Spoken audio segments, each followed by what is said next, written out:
with the white paper for the Hyperloop, so this is Elon Musk's big idea for a train, which is now being promoted on at least 3 continents. They have Hyperloop France, Hyperloop somewhere like Dubai, I forget, the Hyperloop Brazil, Hyperloop United States of America. So the number of and of course the least impressive of all, Hyperloop Las Vegas, which is already opening and running.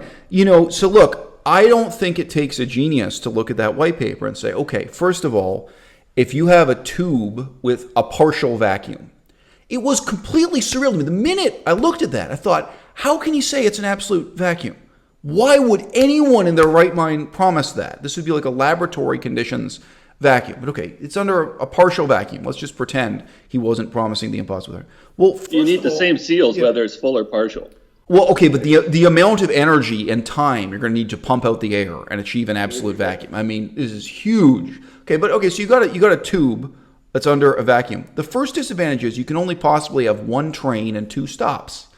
Because if a door opens anywhere along the line, you can't have multiple trains stopping at multiple stops. So you're talking about something like a subway system that just connects 2 points. This is a huge, obvious shortcoming, never addressed by anyone, never recognized by Elon Musk. But then, you've already mentioned this, but you mentioned the turbine. So you can have a turbine, which is fundamentally, you could say, churning air. It's chewing up and spitting out air. You want as much air pressure as possible for a turbine, in a sense.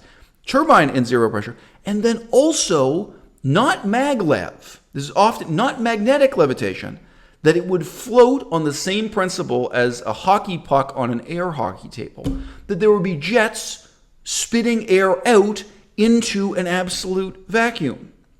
So only science I've studied is political science. I'm looking at the first time, I had never heard Thunderfoot or anyone else criticize Elon Musk. I looked at the white paper out of pure ignorance and curiosity. Nobody had coached me. Nobody had whetted my skepticism. And I can see this is fundamentally incompetent and impossible.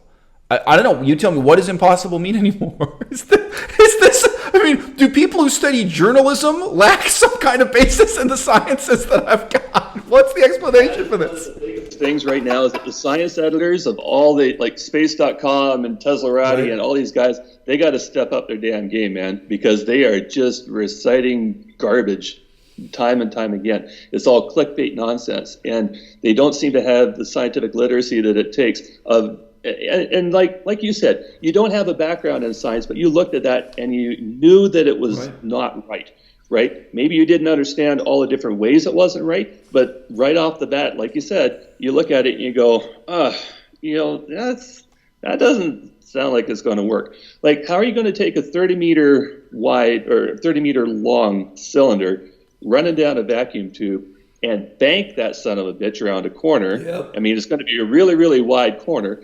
But you're going to have the thing while traveling faster than a jet. While traveling exactly. faster, so what's the angle is the curve going to be? Yeah, it's ridiculous. Yeah, exactly. But it's going to be like a NASCAR track, right? Yeah. It's going to have to be, because otherwise your momentum's just going to be all wrong, and you're going to be throwing people into the wall.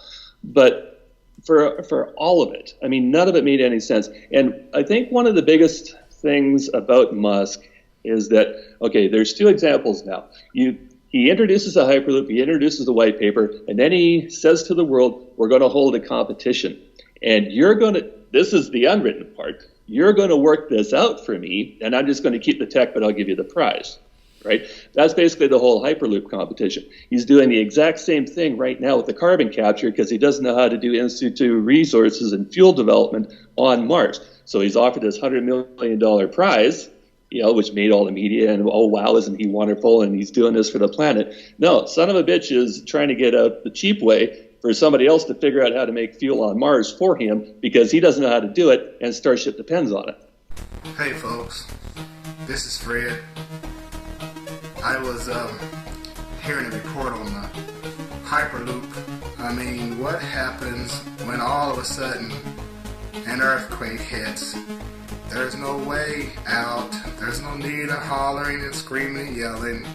You're in a more or less a coffin already. So your fate is sealed. So far, none of the tubes that they've created have dealt with the expansion issue in any way whatsoever, or just simply an earthquake. Hell, a car crash into one of the pillars. Any slight dent in that wafer-thin tube, and you would be looking at a cascade failure. This is so unsafe. I mean, we as a people have done so many unsafe things, and we continue to do it. We continue to put people's lives at stake for the sake of the dollar bill. I mean, the first thing we should assume is that we are very dumb. You know, things have obviously gotten way more smarter than the past, way smarter. The most important thing, like I said, the most important mistake I see smart people making is assuming that they're smart. They're not. Yeah. Well, I think the other question here is the belief in genius. Now, I've known some people who were considered geniuses, who were especially brilliant in kind of one field or another. Oh, okay, let's name some names. Phyllis Granoff is supposed to be a genius in Sanskrit.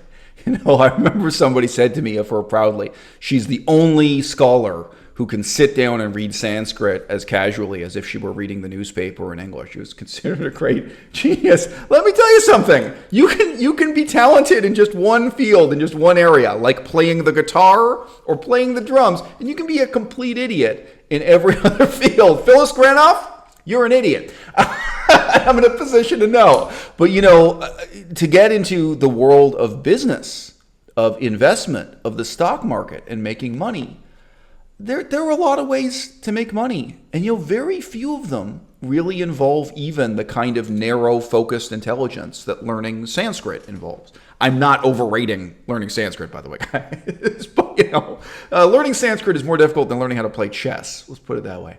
But, you know, what is it about money? I think we should get into this a little bit. For me, you opened my eyes to the extent to which his involvement with online payment platforms, now called PayPal, wasn't even called PayPal then. You know, this really was a kind of sham. Not to say that the business was a sham, but that the presentation of it to the press was a sham.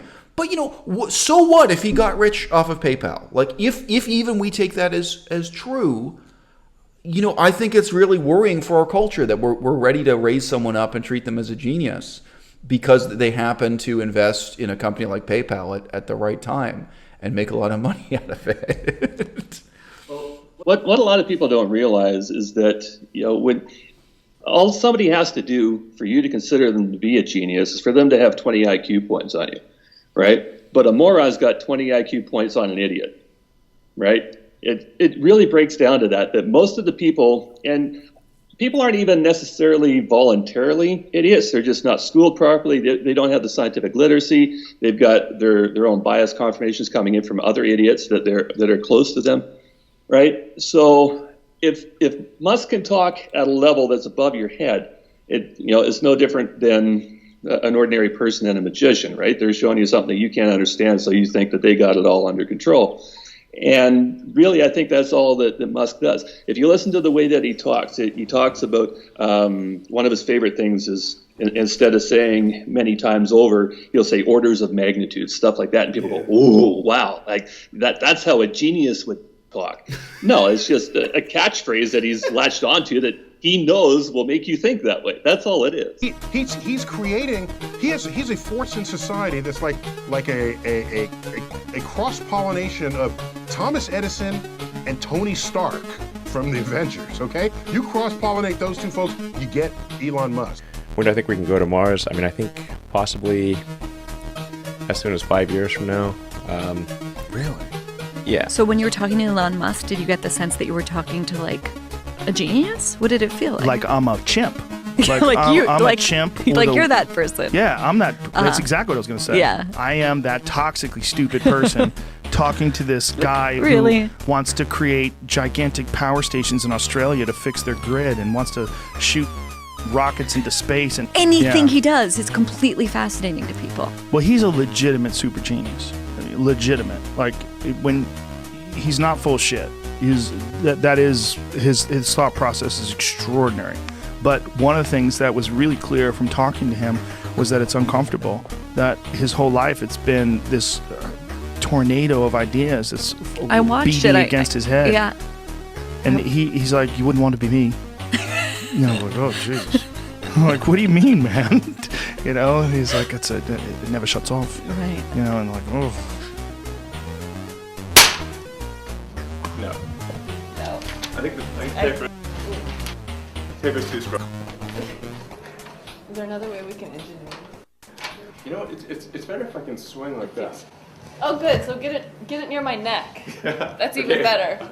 Wait, don't go in that way. Don't go in that way. Go away from me. Crazy. Many people in the audience who are listening to Joe Rogan, I think they can't imagine the difficulties involved with orbital space travel. Maybe I shouldn't even say orbital space travel. Orbit, let alone movements between Earth and the moon and Mars. You know, talk about orders of magnitude. Mars being several orders of magnitude more difficult than the near Earth orbit and more expensive and so on. But everybody listening to the Joe Rogan podcast has been on a train. You know, like most of these people have real life experience with subways and trains and getting around Las Vegas, Nevada. You know what I mean? Like that's the part I don't get is you're so willing to believe this guy has this brilliant new solution for things that you are familiar with and where you may know as much or more than Elon Musk. One of the things that Musk kind of benefits from his North American audience is that they aren't familiar with high-speed rail. Europe has it, Asia has it, right? The Emirates have it, but there's no high-speed rail lines in North America. Yeah. They can't even figure that out. But Musk is saying that they're going to go LA to New York eventually in a vacuum tube that's moving at 800 miles an hour. It's like, okay, first off, we already know that the air skates are out and maglev is out so far as Musk is concerned, because he announced shortly after he made all those other announcements that he would probably have to advocate wheels for keeping them off of the ground. Right. So as soon as the press still reports press still reports maglev and still reports airlev. But yeah, so I'm just saying the opposite of what you're saying is still circulating in the press. Go on. Exactly. But sometimes I almost wonder if Musk didn't announce Hyperloop to keep the engineers from like Virgin busy while he was busy at SpaceX getting past them and getting the contracts for lunar landers and that kind of stuff. Right? Because Musk isn't doing Hyperloop anymore, right? He's doing Boring Company, but Boring Company isn't Hyperloop, right? Hyperloop, if something's ever going to be Hyperloop, according to the white paper, it's going to be in a vacuum tube and it's going to be on air skates, period. If it's a maglev, whether it's a maglev on rails or a maglev on rails in a vacuum, it's still maglev. It's not a Hyperloop. Yeah. Right? So basically, as far as I can tell, Hyperloop's dead. Yeah. Right? They're not doing the competitions anymore, but like you said, it's still being reported in the press and the media that Elon Musk invented the Hyperloop. And anytime that there's a Hyperloop project, if it's in Dubai or wherever the next contract is, going to disappear from, they automatically associate Musk with that. Yeah. And what the hell has he done? Yeah. Like he hasn't done anything with it. He doesn't have a Hyperloop division. Oh, no, and they just opened a new test facility in Toulouse, France. So governments and private investors keep lining up to put money into Hyperloop. And, they're going to have their test in 2025. They're going to be able to do a 1 mile test. I'm sorry, I forget it was 1 mile or 1 kilometer in 2025. I mean, if you are interested in public transportation, there are people who build a whole train in 5 years, guys. That was announced in 2020. We're working up to have a test, and everyone's reporting this as genius and a scientific breakthrough and everything. Like, yeah. So no, he's still but really. You saw the capsule, right? This is the Hyperloop 1 capsule. You saw that? Right, but this is the one in France. As there is one in the American desert somewhere in Nevada or whatever. Yeah. I think it's the one in France. I might be wrong. Yeah, right. But it was reportedly made out of vibranium. You know that? That sounds like an accurate report. Yeah, no, anybody listening, Google this, Hyperloop capsule vibranium. Yeah. You'll see it come up. It's like an empty Coke can that nobody was allowed to take cameras in because, of course, they don't have a means of propulsion. They don't have seats. They don't have a layout. It's kind of like a Starship that way, where you can see the outside but nothing on the inside, right? There is nothing on the inside. So yeah, no, people should do that. Just to kind of get caught up with how out of whack the media is from reality to what they're reporting, because there's a huge disconnect there. You played Fallout 3 all the way, like, I really played that game a lot. I think explored every corner of that game.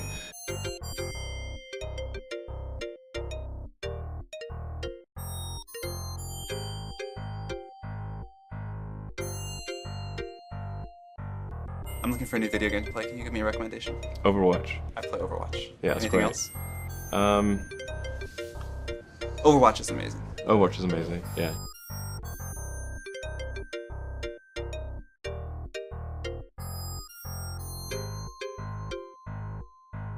And I was worried about him because he's one of our great geniuses, and we have to protect our genius. We have to protect Thomas Edison, and we have to protect all of these people that came up with originally the light bulb and the wheel and all of these things. And he's one of our very smart people, and we want to cherish those people. I think he's like remapping civilization and trying to make a better yacht. I played, obviously, Skyrim.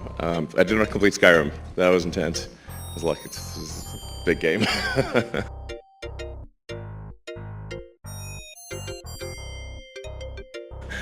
Played Fallout 4. That was great. You have to give him credit. I spoke to him very recently, and he's also doing the rockets. He likes rockets, and he does good at rockets, too, by the way. I never saw where the engines come down with no wings, no anything, and they're landing. I said, I've never seen that before. Just like Shaquille O'Neal is 8 feet tall, and some people are 4 feet tall. Some people just have a brain. I mean, there's no level playing field when it comes to anything, whether it's athletic performance or mental performance. Well, there's Hearthstone. I haven't tried that one yet. Yeah. I know people love it. Do you play anything besides Overwatch? Have you tried the new Deus Ex? I have tried the new Deus Ex. It's okay, but like the best game I played recently, and it's not a super new game, is The Last of Us. Oh, is it really? It's from a couple of years ago. Sure. I loved it. Okay, Last of Us. Yeah. You like that too? Is it really good? Uncharted too. Yeah, I've heard good things about Uncharted. The Last of Us storytelling like that in the prior Deus Ex and the original Deus Ex the storytelling was amazing.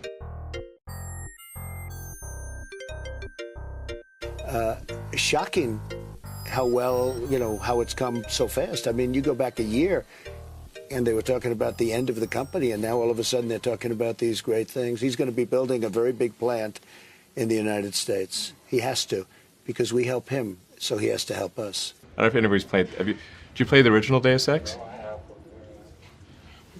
That was killer. He's not just milking this for positive and sympathetic support in the press. He's also milking it for millions of dollars in government support, government contracts, and private sector support, private sector investment. So it's, morally, it's really different. Yeah. I got a great question for you and your listeners. And it's something that we posted on Twitter there the other day. So you've got Tesla, who was given $1 billion tax break in Nevada for their factory there.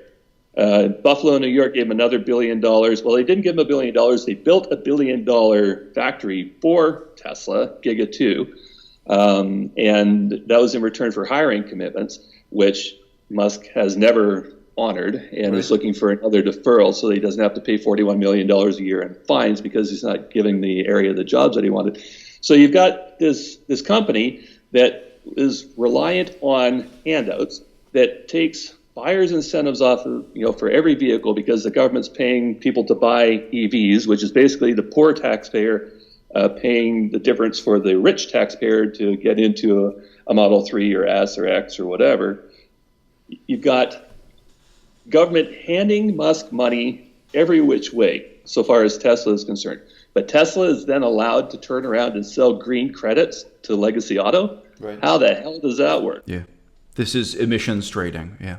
So I just say, even back in 1997, when I was a university student in political science, I have always regarded emissions trading as a scam. I'm a pro-environmentalist person. I'm a vegan. I'm not a climate change denier or something. But no. That whole business of robbing Peter to pay Paul, or wherever you want to put it, this world of emissions trading, it's bizarre. And yes, one of the people who's profited most from it is Elon Musk. The idea that profit. Tesla's profit that they reported in Q1 didn't come from their selling of vehicles. It came from the selling of those credits and their profit they made on Bitcoin. Right. Like, they're losing money selling cars because they can still turn around and sell these credits and imaginary fiduciary tokens, for profit, which is, I don't know what your feelings about. I'm just going to summarize to the audience briefly. So this is a bit like the Catholic Church selling condolences, or the Catholic Church selling moral absolution to people. You have one company in one place that is polluting, and they say, okay, we will pollute less, and then we will sell the token, we will sell the credit, we'll sell this imaginary, permission slip to another company who will then pollute more, or they'll continue polluting at the same levels. So there definitely were examples in Africa. I never found an example like this from Thailand or Laos or Cambodia, but they may well exist there. They just haven't been fully documented. But there were examples in Africa where you'd have a factory, and it could be a noodle factory. Like, it doesn't have to be really that big and heavy a business or industry. And sometimes they would just shut down. They'd say, okay, we're going to shut down for 6 months. So we're not we're not burning so much coal or producing so much smoke anymore. And so now we have so many tokens to sell to other companies and profit from. So it can really be as simple as that. But yeah, it's bad in theory and worse in practice. And it really emerged from the strange optimism of a bygone era of Bill Clinton political science, I'd say. Yeah. Sorry, go on. So far as the tokens go, that would be great if the company was actually a private company that wasn't relying on the taxpayers to subsidize everything that they're doing. And it's the same thing at SpaceX, right? Everybody thinks that SpaceX is a private space company and completely ignores it's taxpayers' dollars. Yeah, it's about $10 billion that he's gotten from NASA, so we're in that neighborhood, right? And yet Crew Dragon was 4 years late, and what they're doing right now down at Boca Chica is an absolute disaster ecologically, and they're operating outside of what Texas even allows them with their conversion of state law. They actually changed Texas state law to allow Musk to launch 12 Dragons a year, from Monday to Friday, 7 to 7, nothing on weekends, but Dragons, right? Right. Falcons, Falcons 9s, maybe Falcon Heavies. This predates Starship, right? So nothing in Texas state law allows Musk to launch Starships for Boca Chica. Never mind destructively testing them.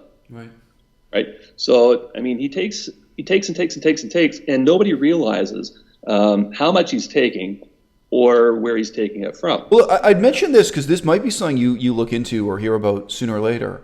But to my knowledge, the only government that stood up to Musk is China. Everyone else just wants to embrace him and encourage him, whether it's the American government or the French government, whatever. Nobody has any hard words for him. But Germany has got some problems with them there now, right? So that's so some department of the German government is saying the numbers don't add up or something. Yeah. Okay, go on. I want to hear about this. Gigafactory Berlin, that area, first off, they had to level a growth forest, right? It had some protected species in it, and they had to wait for them to come out of hibernation before they could relocate them, that kind of thing. But there is a water allowance that the factory was given, and apparently that water allowance, once the factory is up and running, is going to be blown right through. Like what was supposed to be the max that the factory used is probably going to be the minimum that the factory is going to use. So that's going to result in a water shortage there.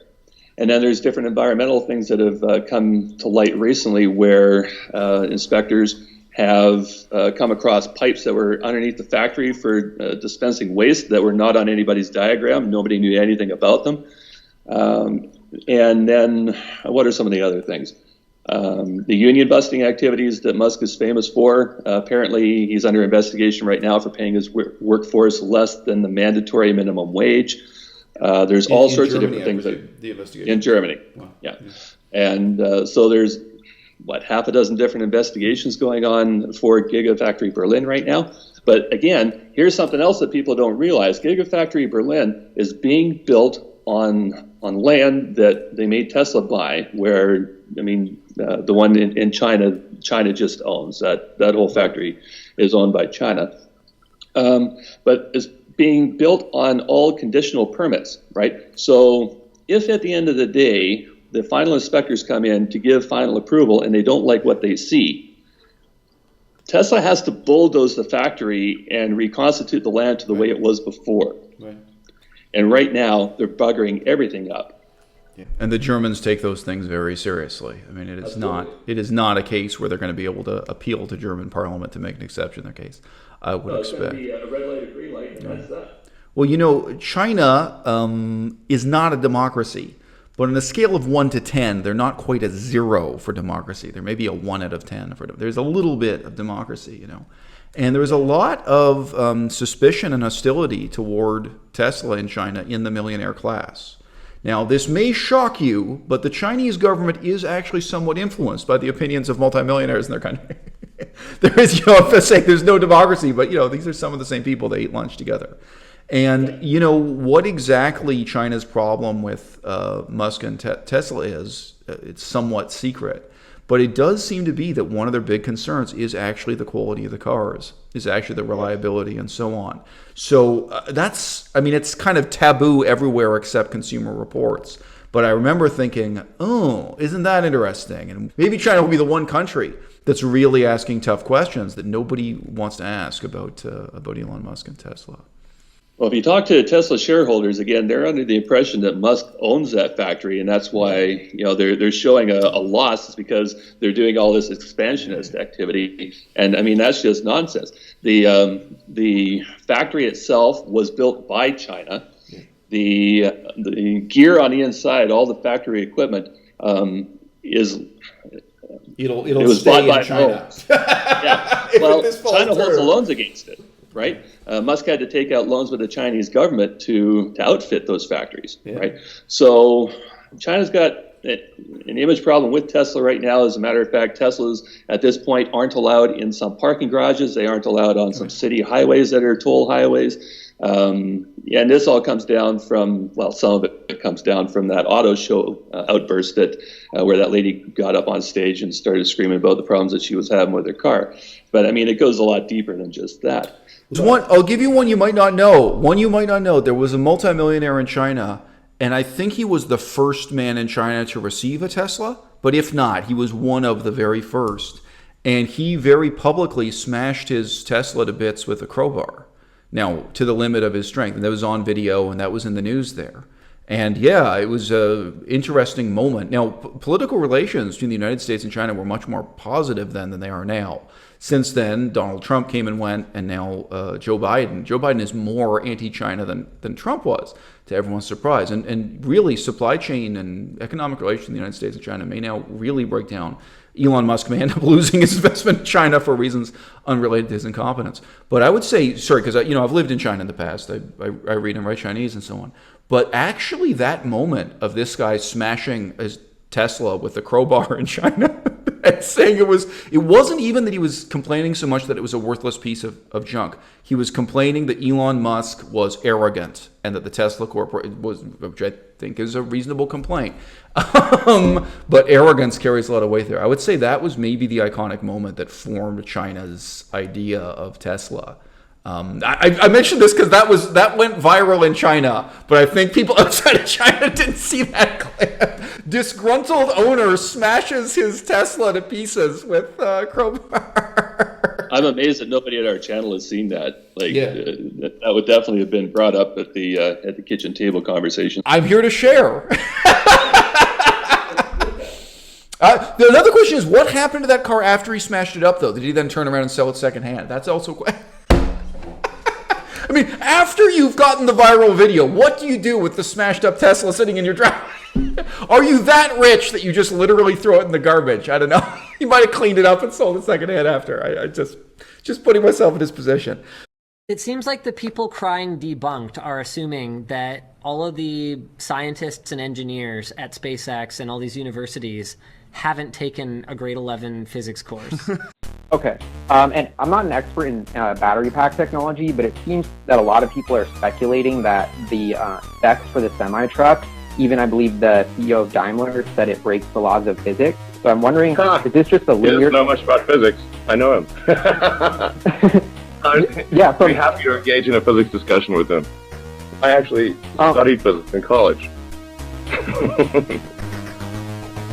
So look, I want to ask you a bit of a broader question. I think you, to some extent, have kind of one foot or one toe into the space industry. We're not going to disclose anything about you, but you often kind of speak in the first person plural about people who are involved in the real nuts and bolts of putting things into orbit and coping with the enormous costs thereof. Is that fair?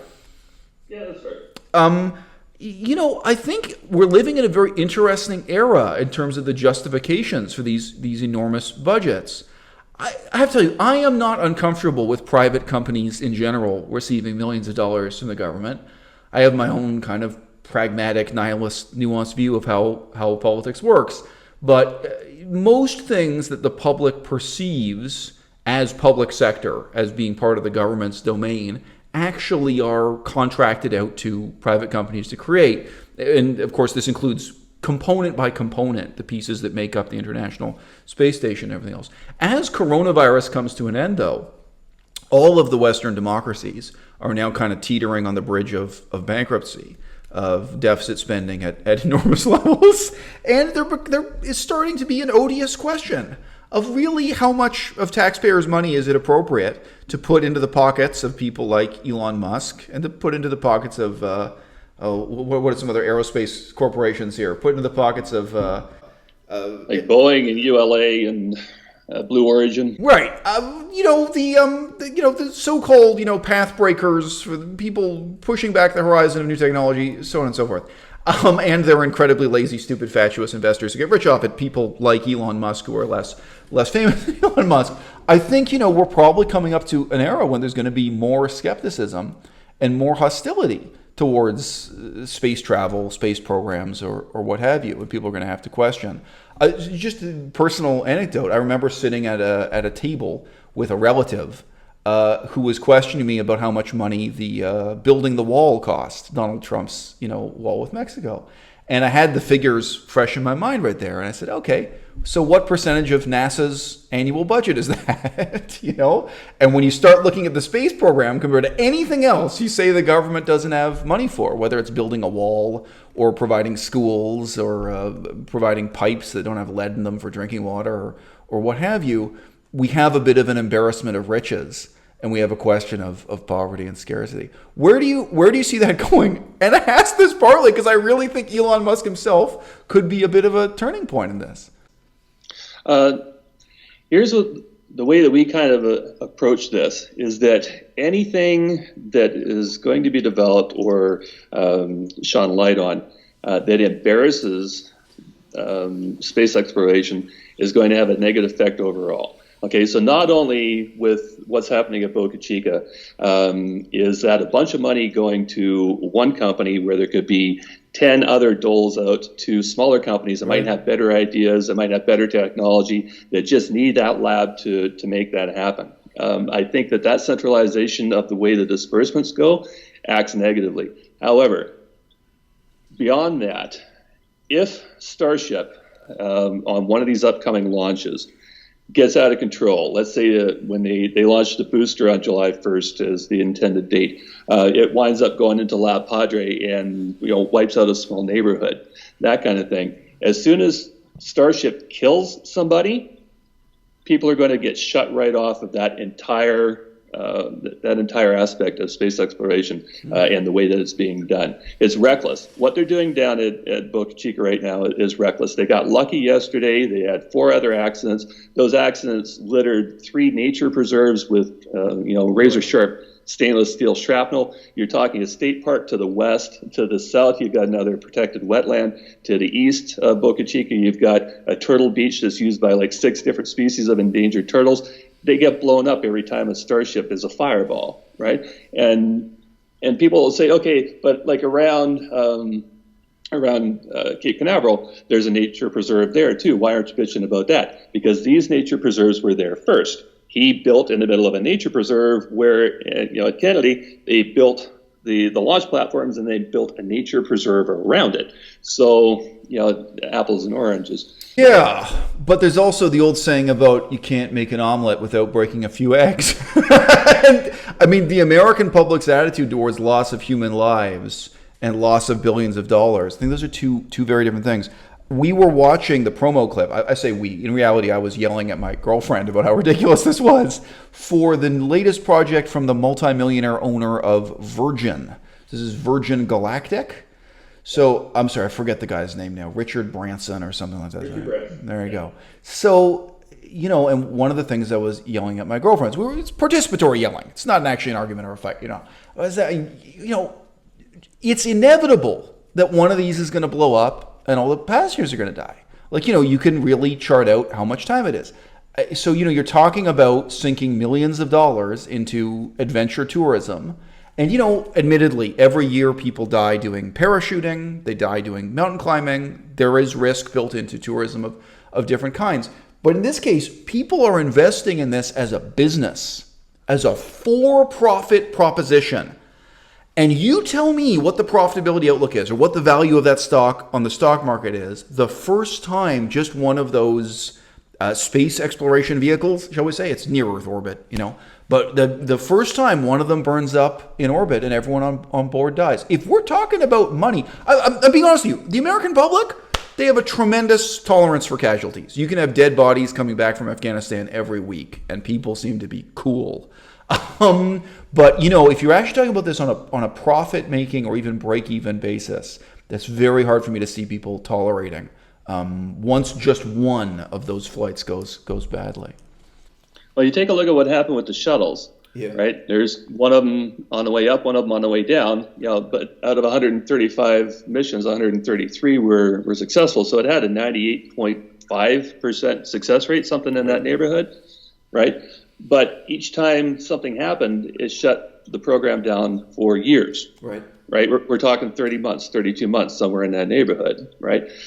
Now you've got there's certain things that are hinging on SpaceX right now. Right. They had the lunar contract that's been shelved because Blue Origin has put in a complaint, and so did Dianetics, with the government over contract. SpaceX's favor from being in a third-rate position. But you take a look at the Crew Dragon, right? That program depends on SpaceX and NASA support to get North Americans up to the International Space Station. That's going to become more important once the Russians and Chinese have their own thing, because the Russians are abandoning the ISS, right? So how often are Soyuz going to be going to the ISS after the Russians are out of the ISS? That doesn't make a whole lot of sense. So our ability to get astronauts to orbit into the ISS right now is going to be completely dependent on Crew Dragon, or if Starliner can ever get up and running, right? But if there's a major catastrophe that SpaceX is involved with, then the company will get shut down, right? Because it's going to be a top-to-bottom forensic exercise into where the part that failed came from and what part was it. Because if they're modeling Starship after Falcon, which a lot of people say, like they're using the same thrusters and that kind of thing, different materials, different engines, different fuel, but certain aspects that are familiar, right? But they're going to have to take the company apart, like they did for NASA, right. And when both of those shuttles failed. And at that point, do we lose our ability to get our own people to orbit? Right. And also, do we lose our faith in the illusion that this is a for-profit company traded on the stock market? I'm sorry. I know it may be less serious, but politically, that's also interesting. Like, we're all pretending this is a business, and to a large extent, it's a government department. Well, did you see the episode that we put together about SolarCity? Yes. Yeah. I've seen pretty much everything. Okay, so one of the things that we go into, one of the tangents that we go into is how SpaceX got the disbursement to create Crew Dragon, and the first thing they did with that money is they bought $255 million worth of SolarCity bonds to keep SolarCity afloat. Right? So even though that money was dedicated to the space program, it was a shell game. Right, because it was between SpaceX and Tesla and SolarCity and back and forth and back and forth. And the only way the money ever moved was in a way that benefited Musk. Right. Yeah, his short-term self-interest was guiding these things, yeah. Exactly. And now in July 12th, 2021, he goes to court over that whole thing for the sale, whether or not it was a conflict of interest. If anybody wants to look at it, it's in the Delaware Court of Chancery, and action number 12711 DCS, and it goes ahead July 12th. It was supposed to go ahead last month, but the legal team had to swap out. If you look at the success of SpaceX just in bidding for government contracts, here basically meaning NASA, do you have any explanation for that? Because, again, to allude to my parents' business, when my parents worked in museums, you could have a museum with $100 million budget. Like, the amount of money would be huge, but the amount of money my parents would get would be $10,000 or something. They'd get some little fragment of it. But they would be competing. If you're bidding for a role in planning or design, they'd be competing with the Walt Disney Company. There'd be all these corporations saying, "Oh, we want to design this museum. We want to do this. We want, and it includes decisions like what color you're going to paint the walls and stuff. It's really not that glamorous. Neither is space travel, by the way. I realize, but yeah.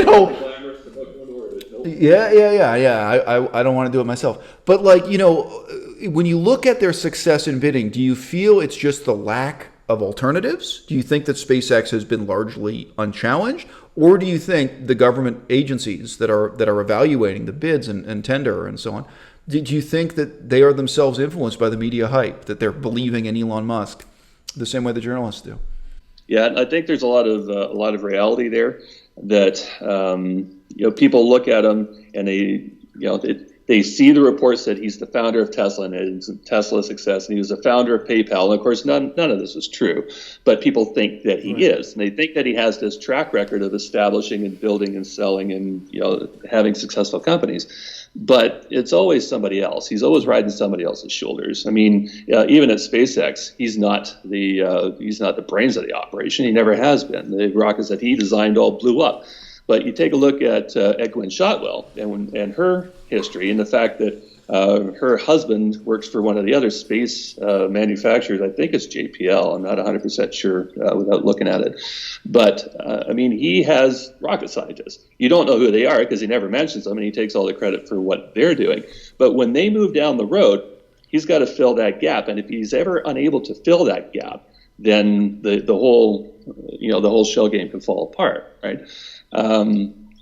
But so far as their success in getting the contracts, I think a lot of it comes down to spaghetti theory. I think when NASA has the budget to actually throw as much money out there to see what sticks as possible, that's what they tend to do. And of course, they were able to do that in the last administration because Trump wanted the Space Force, right? And now you've got a change in the guard, and they've got other concerns, and they're cutting back because they want more environmental and climate change monitoring and that kind of thing. So at that point, when the budget got reduced, somehow Musk knew to the dollar, just ahead of the 11th hour, what to bid for the HLS system. How he got that information is probably going to come up in that government inquiry that Blue Origin has just initiated. Can we just mention that's what is HLS? I assume this is an orbital service. Human landing system on the moon. Okay, so human land, getting humans onto the moon. Yes. Okay. Good. Yeah. So they have this they've got the three systems lined up. So you've got Dynetics, you've got Blue Origin, and both of those two have mock-ups of the interiors of their vehicles. I mean, Blue Origin 6 months ago delivered what their lunar lander was going to look like to NASA so that the astronauts who might be going on it could walk through it and sit in it and say, okay, this is great, but this display panel should be moved down here so that I can reach it, or this is better viewing, or whatever. So both the other two have that. SpaceX doesn't. SpaceX is the one who gets the contract when the budget gets reduced to the point where they can only send one. So there has to be some sort of inside operation there because, I mean, like I said, he knew to the dollar what to bid for that, right? The absolute last dollar. I think the figure ends in a 7. How do you put in a multi-billion-dollar contract that ends in a 7 unless you know exactly that it's supposed to be a 7? It's very strange, these government bidding processes. And every so often there's a scandal about military equipment, of billions of dollars being wasted on some missile design or another and this kind of thing. You get 5 guys in suits and suspenders looking at these tender contracts and making these decisions. But the truth is, I think if we had a referendum on it, I think if we had more democracy, I think everyone would vote for Elon Musk to lead the project to land us on the moon.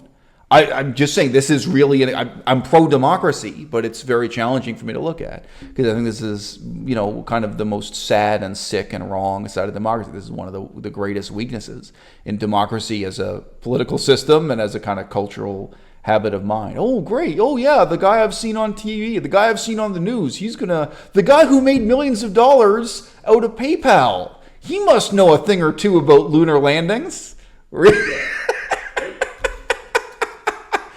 And that really is what it comes down to a lot of the time, right? It's just public exposure. Everybody sees him, or one of the worst things that has happened to the scientific community in the last 20 years is CGI. Oh, right. Because people think if they can make a CGI about it, and the CGI makes sense, that everything else is going to be great and wonderful, and it's just a matter of time before this, artificial vision is an actual vision. Right. And it's just, people need to be able to understand. One of the first things that they need to kind of wrap their brains around is just kind of, spatial awareness, right? Is the vessel that you're looking at physically capable of holding what people are saying is going to go inside of it? And in the case of Starship, as we've shown in several of our different episodes, it's simply not capable of holding what Musk says it's going to. The refueling process that he's outlined, where he's just going to slosh fuel between one vessel and another and load up the Starship, and away they go, and they're going to send the Japanese billionaire off to the moon on the Dear Moon exercise. Well, he's got 19 months to pull that together. Not just the ship, not just the launching, not just the booster, but also the refueling and the reentry back to Earth. Because a lunar system of Starship, even the way it's designed, if it's designed perfectly the way that Musk says it was, isn't capable of relanding back on Earth. Yeah. So how are the 12 people coming down? Nobody thinks about this. It's almost like there's nobody at SpaceX that's working logistics. Well, I put it this way too, though. In terms of education, everyone seems to be willing to accept that Elon Musk has a BA in physics, and that covers it. He's switching I studied physics in university. You've heard him say this. Now, let me just say, you personally could probably design an exam to ascertain whether or not someone has the minimum requisite knowledge of physics and to some extent engineering to make a decision on this kind of contract. If you test for that or something. Right, no, but this is kind of a challenge. I think all democracies have to start to face up to. In the United States of America, if I want to give advice on buying and selling stocks on the stock market, I have to write an exam, Series 65, Series 66 exam by FINRA. So there is an exam, and if you've written that exam, you get to say, yeah, I'm qualified to give advice on what you should buy in the stock market. And there's another one called the CFA, and I say, yeah, I'm now a qualified analyst. I can give you my analysis of what's going on in the stock market. There is almost no other field in the United States of America that has this. Yeah, you can go to the other end of that, though, and say, even beauticians need a license. A dog groomer needs a license, right? But people call him an engineer, right? And he's not. He's got no engineering qualifications. He's got no higher authority saying that he's an engineer. I challenge you in the audience, Google this. Do dog groomers need a license where you live? I think this changes from jurisdiction to jurisdiction. But, everything would change if the people who have to make decisions about sewage treatment and drinkable water, so, there was this big scandal in the state of Michigan, Flint, Michigan, about this. If the people who made decisions or who voted or who even talked about this on behalf of the government, if you had to pass an exam saying, yes, I am fundamentally competent in understanding how a hospital works, which is not the same as being a surgeon. Like, I understand hospital management. So, and now that I've studied for that and written in my exam, here's what I have to say about what's wrong with the hospital system. I fundamentally understand physics and engineering as it applies to space travel.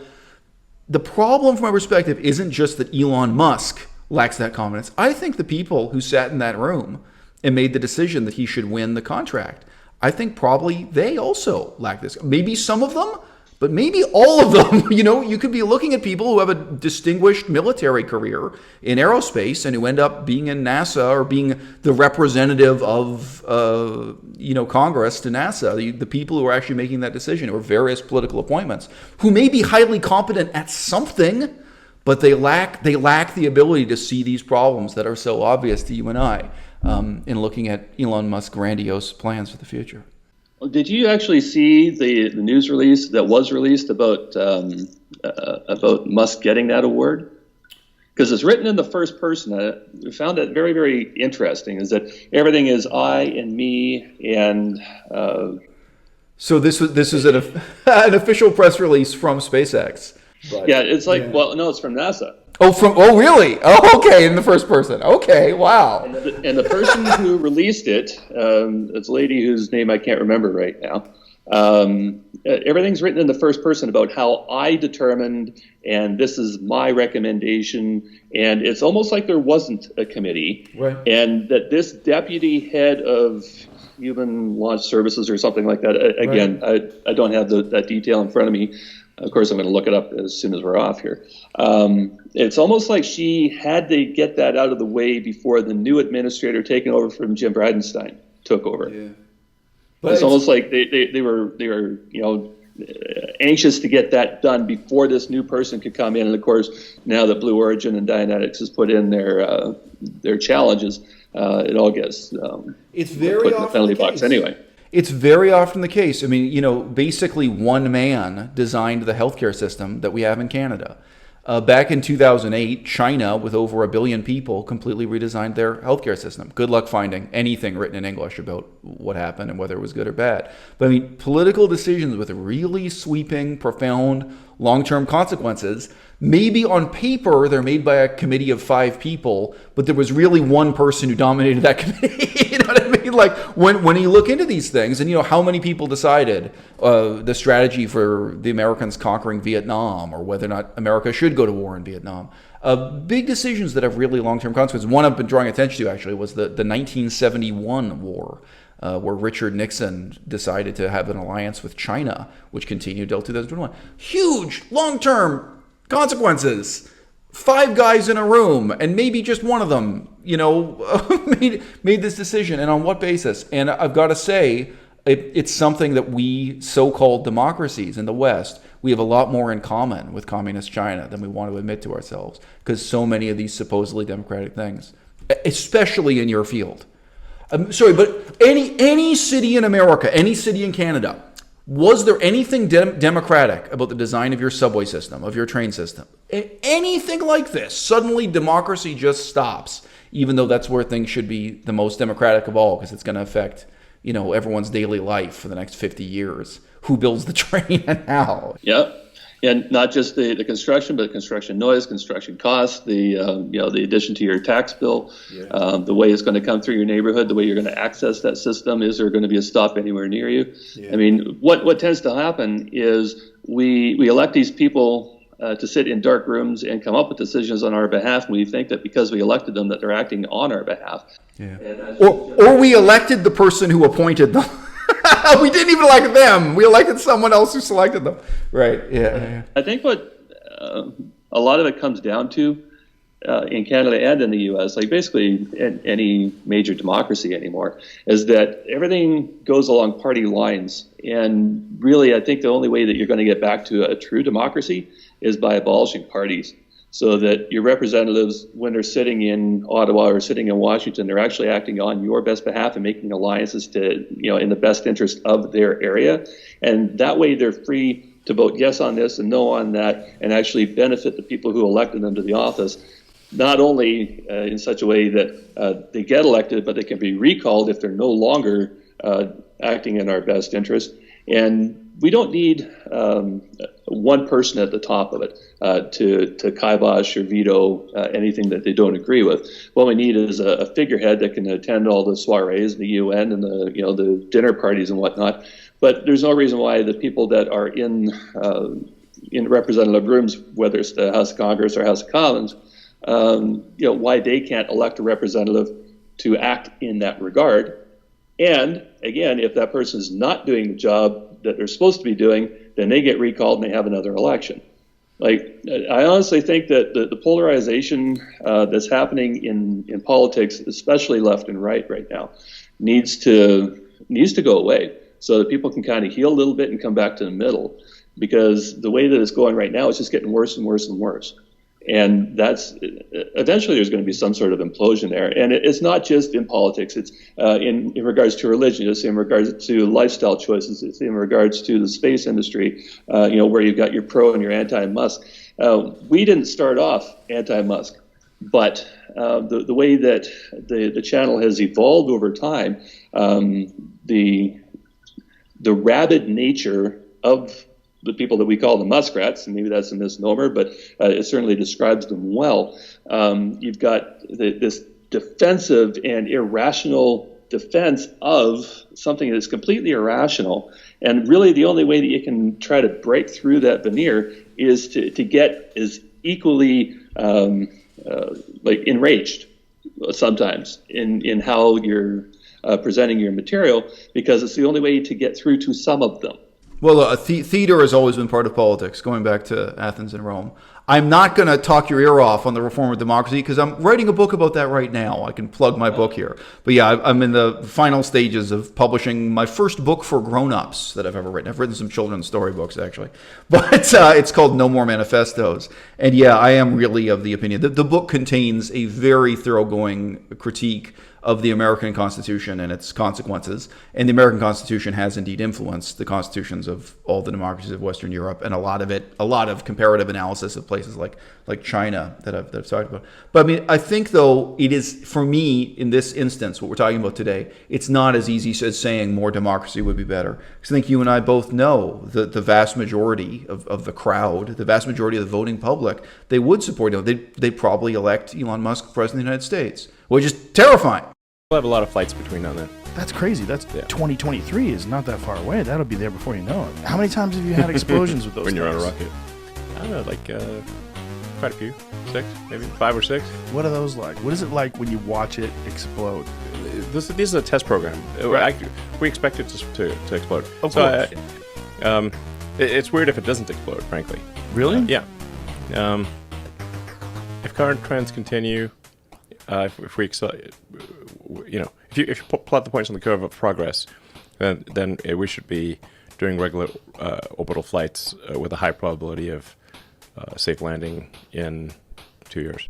And I just say, what qualifications do you have? So just to allude to my own personal history briefly, for many years I've been back and forth to China. I've been learning Chinese. I've also lived in Cambodia, Thailand, Laos, other countries in Asia, right? And I've been learning things, and I've been doing humanitarian work. I've been doing all kinds of things that lose money and don't earn money, but that do actually make me a brighter person or a more useful person, whatever you want to say. I could have spent those same years doing importing and exporting.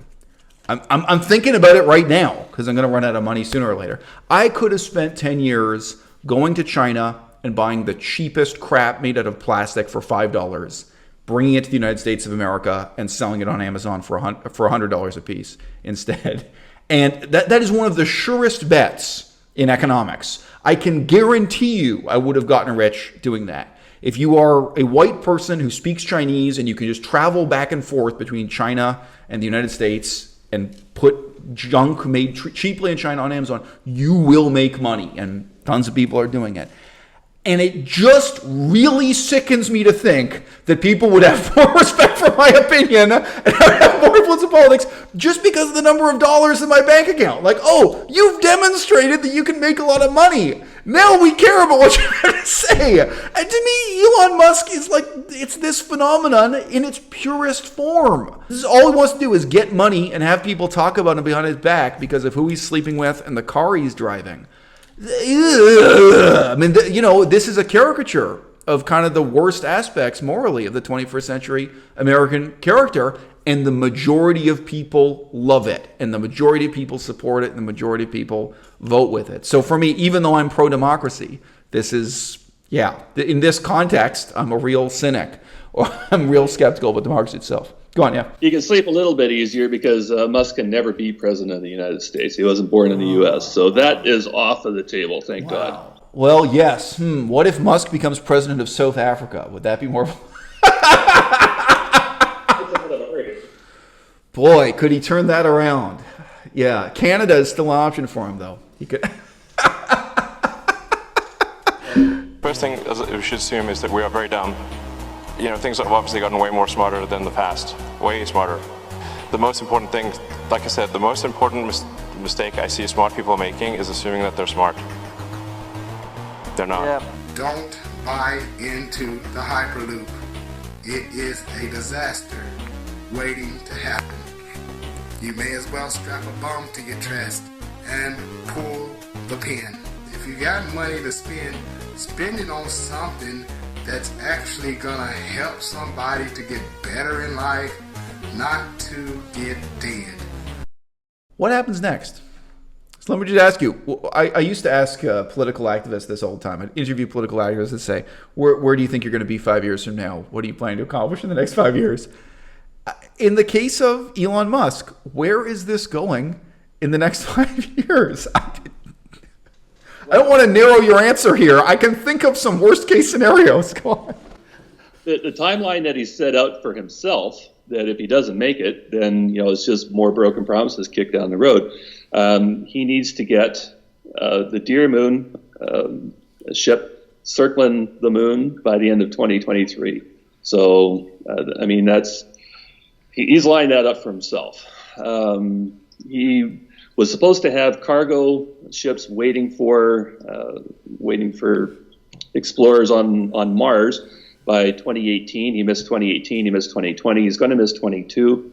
If he doesn't get refueling in orbit lined up, and that's going to be a whole rigmarole as well. If he doesn't get that lined up, he's going to miss 2024. Then it's 24, 26, 29, 31. Those are the next windows.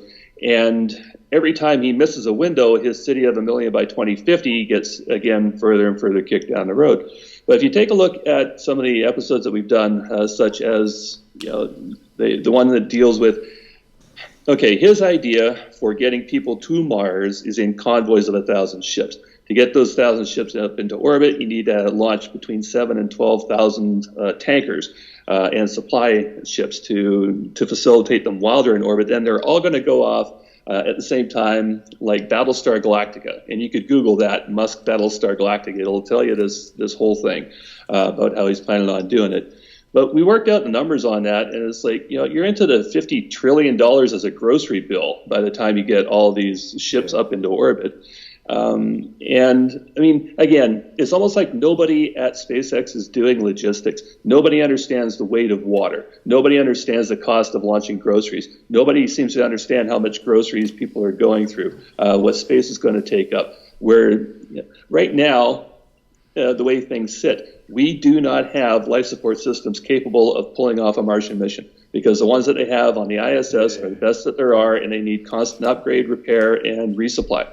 So if you take all this into consideration, I seriously, and our group doesn't think that that Starship gets much beyond LEO. They might maybe pull off Deer Moon. How they're getting people back down to the ground is still a bit of a mystery. But at the end of the day, people are starting to think that Starship will never become more than an LEO delivery system. And at that point, it's redundant, because how many Falcon Heavies are they selling on an annual basis, right? You don't have a large a large lift market to facilitate, the need for such a ship.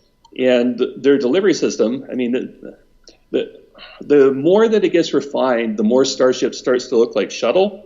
And the Starship needs to look like Shuttle if it's going to be a delivery. That's what's physically possible. Go on. Exactly. Like, if you take a look at the way the payload bay of I know I've known this stuff since childhood. I mean, go on. Sorry, but I mean, I like a lot of people. I learned a lot about how space travel works when I was a child. But go on. Even I can see what's wrong on the basis of what I read when I was 11 years old. I can see what's wrong with it. But yeah, okay. Exactly. So you have Musk's Starship, which basically, if it's going to act as a payload delivery system, is going to open up like the villain's spaceship was in Moonraker, right, where it opens up like Jaws and then clamps down. Instead of it would actually be releasing it. But you take a look at the hinge points that such a system would require, and those are impossible. Everything would come down to one and the smallest hinge, that you could, because of the way that the skin would come up. Right, so it's much better if you open it up the way that Shuttle did, where you've got flat surfaces and straight surfaces where you can attach multiple hinges or one very long, piano type hinge that has fewer points of failure, and it closes in on itself. If we were going to make a list of reasons why his Starship program is impossible, it's actually going to pretty long list. And broadly speaking, he just went back to like the 1950s. He undid all the progress the space program had made. People switched from using liquid fuel to using solid fuel for a reason. We stopped having rockets land on their bum for a reason, like a straight up into like a cigar taking off and landing. We switched to, having the space shuttle with this, array of heat resistant tiles and landing flat, more like an airplane, for a reason. I mean, we had booster rockets separate for a reason. You just go through step by step all the distinctive aspects of why the space shuttle program worked the way it did, and why Russian rockets evolved in the way they did over the same period of time, and why Chinese rockets evolved the way they did. And Elon Musk is starting again in the 1950s and repeating errors that there was no reason to repeat. Point where the people returning from orbit have to splash down in the ocean with parachutes. Well, and look, the only thing I'd say is, again, not to insult the intelligence of people in your field, but 5 years is a long time.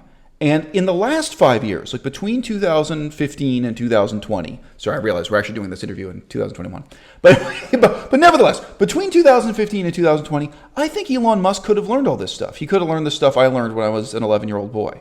I think he could have gained an appreciation for the history of the space program and why the space shuttle ended up the way it did. I do not mean that he would have had a PhD level knowledge of these things, but he could in broad brushstrokes understand that. And he didn't. He played video games. Even if you look at how ignorant he's remained since he began SpaceX, to me, that's more astonishing. Like if I start a pizza restaurant and the day I started, I don't really know anything about the pizza business, but 5 years into it, I've learned all these lessons. He is a dude who started SpaceX, and in the last 5 years, he's remained so ignorant that when I look forward to the next 5 years, it's like, wow, I guess there's going to be more LSD and more getting famous rock stars pregnant and more, more playing video games and drug use and scandals and getting hauled into court for accusing someone of being a pedophile on Twitter. I don't have any specific predictions way, but to me, video games are part of the beating heart of his ignorance. They're part of the way that he produces and reproduces his own ignorance over time.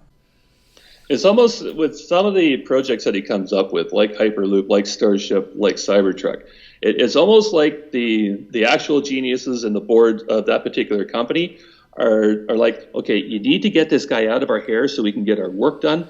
Let him do something stupid, okay? That little napkin drawing that he did with the truck, make him work on that and just get him off the factory floor so that we don't have to trip over him anymore and worry about getting fired because we've upset his feelings. Yeah. Right, and that's how you wind up.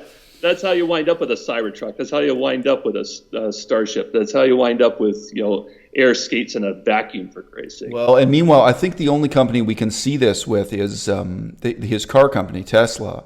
But it seems like all the brilliant, hardworking, honest people, they quit or get fired one after another.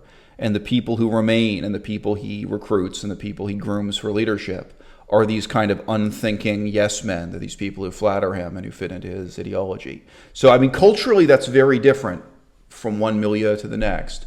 But I think we saw that with Tesla, and I have to assume with Hyperloop that's the case, because there's this just mind-blowing incompetence at every level of the Hyperloop progress. Pardon me, at every level of the Hyperloop project, there's this mind-blowing incompetence. So I think there must be something similar where, you know, the ignorance and arrogance of Elon Musk at the top of SpaceX somehow shapes, forms, and reforms the other people in the organization. And again, you keep alluding to there being other geniuses in the room, but I'm guessing the geniuses quit or get fired. The same way that you documented yourself at Tesla. Go on.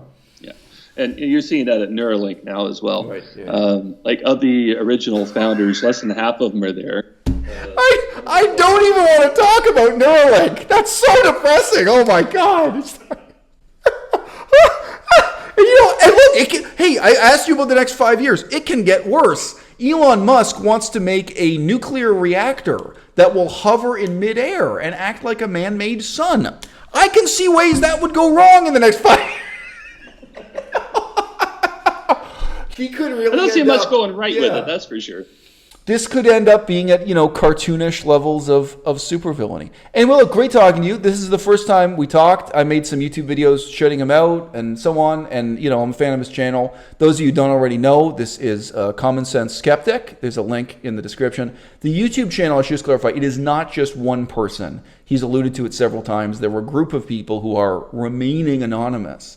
And I think it's fair to say, you know, your channel is not just debunking Elon Musk. I assume, I mean, you've alluded to there was a point in the past where you were worried about solar roadways, some other things, and you could move on to other issues. The idea is that we're supposed to be covering as many different aspects of technology and space travel as possible, but it's just Musk is a cornucopia. He is on all the different aspects, every arm and leg of technology here right now, and that's how he keeps himself in the news. But the problem is, you know, as we point out over and over again, many of them are houses of cards, or there's so much information there that people haven't been exposed to that we try to distill down into bite-sized pieces so that you don't need anything more than common sense and skepticism to actually be able to know there is something wrong there. Well, and you know, symbols are dangerous things. Elon Musk has become a symbol of progress. He is influencing the way people think about science and technology and the future of our society. I don't think of this as stand-up comedy. I don't think of this as just having a laugh at Elon Musk for his own sake. I actually think ultimately this is a very important political and ultimately ethical and moral challenge.